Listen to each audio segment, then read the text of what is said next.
Not too long ago, I put out a video breaking down exactly why the Warriors took the risk of trading for Kristaps Porzingis, and more importantly, why that trade could essentially be addition by subtraction for Golden State. Not because Kuminga was bad or anything like that, but because the Warriors had treated him like he had no value.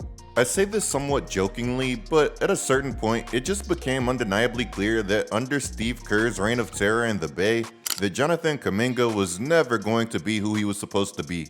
The situation had festered into this massive, suffocating distraction for the entire organization. A ticking time bomb that everybody could see, but nobody could defuse. And now, just weeks after that trade, we're already getting the answer to the question that everybody was asking out loud. What does Jonathan Kuminga look like on a team that doesn't hate him? Over to Vincent. He gives it inside to Kuminga. Oh my goodness! Oh my goodness! With the left. My hands would have been waving a towel in disbelief too, because in just a handful of games in Atlanta, Kuminga has been looking the part. All for a guy who played just 17 games all season for his previous team. And that is not a shot at Kristaps Porzingis whatsoever. If you watched my video on his debut with Golden State, then you know exactly how much I respect his game and what he brings to the basketball floor when he's available. Check that video out, by the way, because I am making another one on that situation very soon. But for the Hawks, it's hard to not love what they got here. The Hawks essentially got a 23-year-old former lottery pick with freakish athleticism and untapped upside for a guy who had barely laced up his sneakers all season for them. Hawks fans are very aware of the upside that they obtained too, because they were so thrilled with their new addition that the crowd literally started chanting, "Thank you, Golden State," while Kuminga was shooting free throws.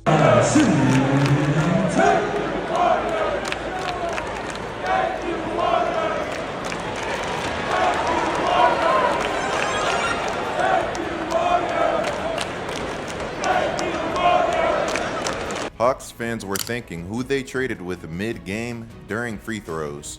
That is savage. As a huge Kuminga fan, I could not be happier right now that this man is somewhere that isn't Golden State, because what we've been seeing early on in Atlanta, this is the version of Kuminga that people whispered about in draft rooms back in 2021. This is a version of Kuminga that we also did see in Golden State at times, but that just wasn't good enough for the Warriors. Now, before we get deeper into this though, if you are enjoying the content, be sure to drop a like, subscribe, and most importantly, turn on notifications. Even if you're already subscribed, notifications are everything on this platform right now, so make sure that you're doing that so that you never miss a video. For a while, I was a firm believer that what went down between Kuminga and Golden State was equally the fault of both sides. But the longer that this situation dragged on, the more confused I became.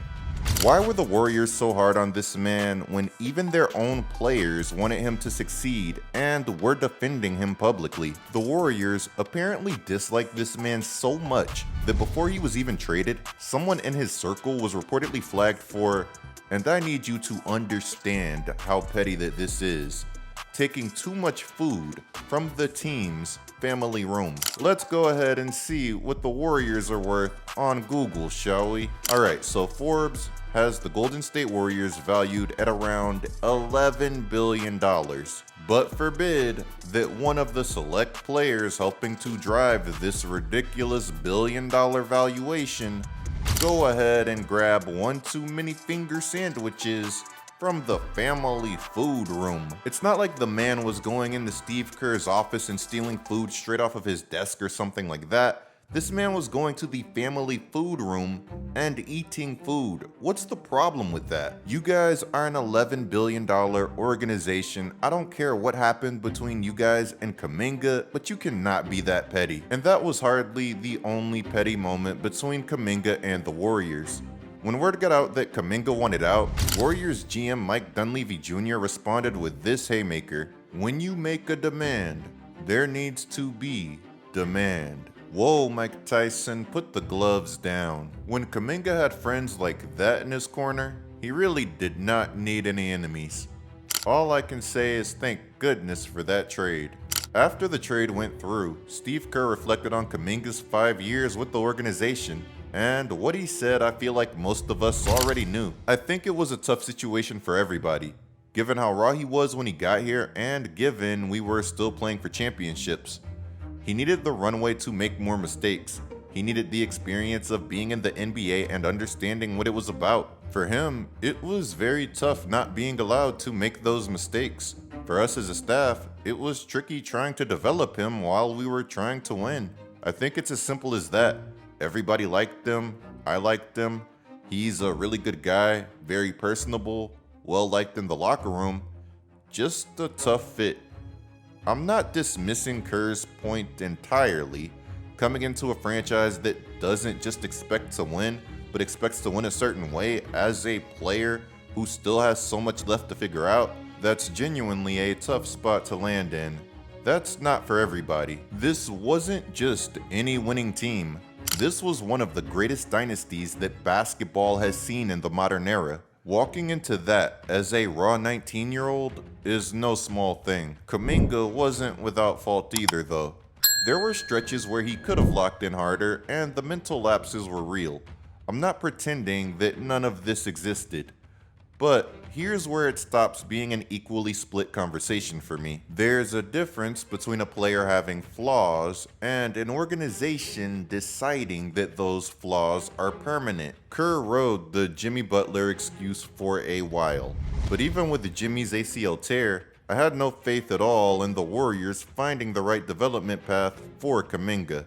At some point, the Warriors stopped seeing Kuminga's struggles as things that he could grow through and started using them as confirmation of what they already believed, that he had a limited ceiling and that he was always going to be the run fast, jump high guy who couldn't be trusted with a lead role. Per Anthony Slater, the Warriors wanted Jonathan Kuminga to be Aaron Gordon, which I'm guessing they wanted the Denver version. You know, the guy who had already found the right system and the right role to thrive in. They wanted this without ever being willing to build those conditions for Kuminga, who was still just trying to find his lane the whole time. The irony is wild to me. Aaron Gordon spent years in Orlando figuring himself out before arriving in Denver and unlocking a whole new level of his game. And even then, he still had growing to do. The shot, the self-creation, the reads. He always flashed and always had that potential, but he wasn't that guy when he arrived.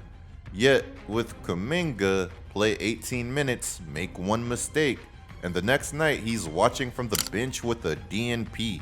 In 2022, I remember the Warriors smoking an injured Nuggets team in the first round, and Draymond Green and the Warriors completely disrespecting Aaron Gordon, leaving him open and treating him as a complete non-threat. You for sure can't do that now.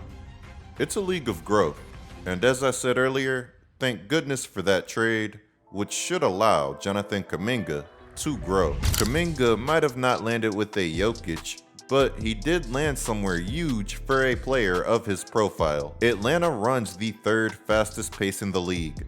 They have a system that is built on speed, space, and athleticism. That is tailor-made for everything that Kuminga does well. This means no more half-court chess matches in an offense that had no room for him to breathe, with a coach that didn't believe in him. Just the open floor and a whole lot of opportunity to do things just like this. Oh my goodness. Kuminga to the basket. And that's what you get from him, is a guy that you can get. This was not a bad way to introduce himself to Atlanta. And when you've got Onyeka out there knocking down 7 threes like he did against the Blazers, that paint is going to stay wide open for Kuminga. Kuminga came off the bench in his debut and he finished with 27 points on 9 of 12 shooting from the field, 3 of 4 from 3 with 7 rebounds, 4 assists, and 2 steals all in just 24 minutes. In his debut, he became the first Hawk to debut with more than 25 points in fewer than 30 minutes. But most importantly, this man was smiling after the game.